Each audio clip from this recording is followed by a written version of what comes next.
But John remembered these words and wrote them down later and said, Jesus told us everything was going to happen. And he says that if you want to follow the Son of Man, who will have this eternal kingdom, then you're going to have to start by following him to his death. Take up your cross and follow me. Now, are we talking about like a community?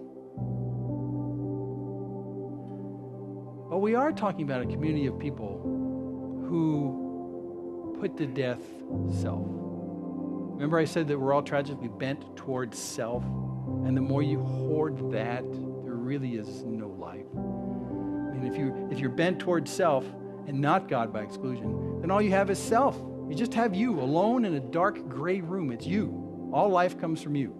And if you've had any experience with you, you'll understand that that's pretty puny.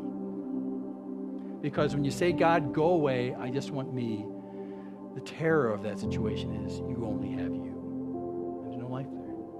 But if that life dies and says, it's no longer about me, it's about him. If it's no longer bent towards self, but bent toward him, the one who gives life, everything changes.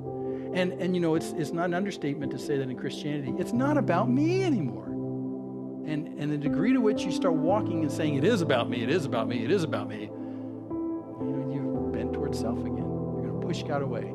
God waits for us to die like a seed. And then he brings fruitfulness. It's the death of self. It's the death of self.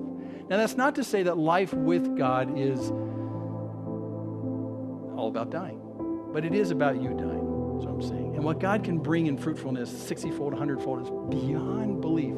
But I got to tell you, you got to die. That's why pride goeth before the fall. That's why David just wrote when we read in Psalm 51, a broken and contrite heart. That's what you want right there. Not a prideful heart. Me is the center of the universe. Me, everything serves. Me, mine. There's a story about a kid in a grammar class who, see if I get this right. The teacher in the grammar class brought out two words, mine and my. And she said, what article of grammar is that? And the little kid raised his hand and says, well, that's an aggressive pronoun.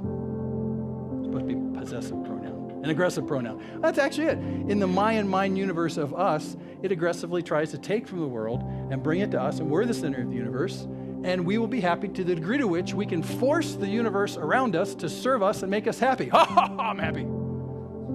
But unfortunately, you're still left with just you. Life with God is different. We have to die. And that's what he's saying right here. If you want to come with me, be where I am, be my servant, well, that's where you got to go. And anyone who serves me, the Father will honor.